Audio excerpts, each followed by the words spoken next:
वळत पुढच्या बातमीकडे बातमी आहे मेडिकलच्या संपाची। नवी दिल्लीमध्ये सकाळपासूनच सर्व औषधांची दुकानं आज बंद आहेत। बंगाली मार्केट परिसरातील औषधांची सगळी दुकानं पूर्णपणे बंद आहेत। मेडिकल असोसिएशनने पुकारलेल्या या बंदला औषध विक्रेत्यांनी पाठिंबा दिलाय। औषधांची दुकानं संध्याकाळपासूनच पुन्हा नेहमीप्रमाणे सुरू होतील अशी माहिती आता समोर येते आहे।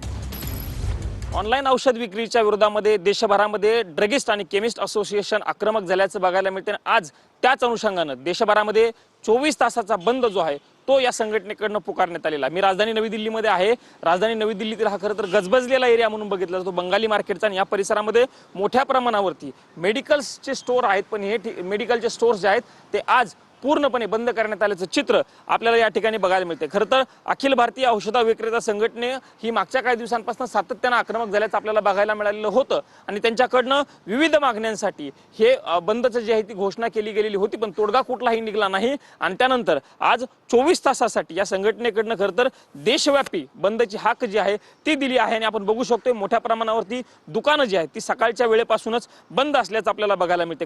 कॅमेरामन विनोद कुमार समी, प्रमोद जगताप, TV9 मराठी, नवी दिल्ली।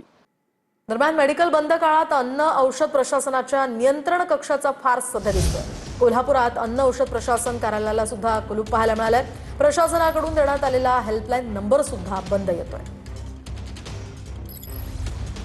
आपल्या विविध मागण्यांसाठी आज देशभरातील औषध विक्रेत्यांनी एक दिवसीय बंद पुकारलेला आहे, आणि या बंदच्या काळामध्ये रुग्णांची आणि त्यांच्या नातेवाईकांची गैरसोय होऊ नये यासाठी कोल्हापूर जिल्हा प्रशासनानं अन्न आणि औषध प्रशासन कार्यालयात एक दिवसीय नियंत्रण कक्ष सुरू करण्यात आल्याचं जाहीर केलेलं होतं। त्याचबरोबर एक हेल्पलाईन नंबर देखील देण्यात आलेला होता, आणि या सगळ्या बंदच्या काळात कोणत्याही नातेवाईकाला अडचण आली, रुग्णाला अडचण आली तर या कक्षामध्ये संपर्क साधण्याचं आवाहन देखील करण्यात आलेलं होतं। मात्र प्रत्यक्षात आपण बघतोय कोल्हापुरातील हे अन्न आणि औषध प्रशासनाचं जे कार्यालय आहे ते अजूनही बंद अवस्थेत आपल्याला बघायला मिळतंय। या नंबर हेल्पलाईन नंबर देण्यात आलेला आहे तो देखील सुरू आहे का याची खातरजमा आपण करणार आहोत। मी आता या नंबरवर फोन करतोय आणि आपण बघूया कशा पद्धतीचा प्रतिसाद आपल्याला मिळतोय।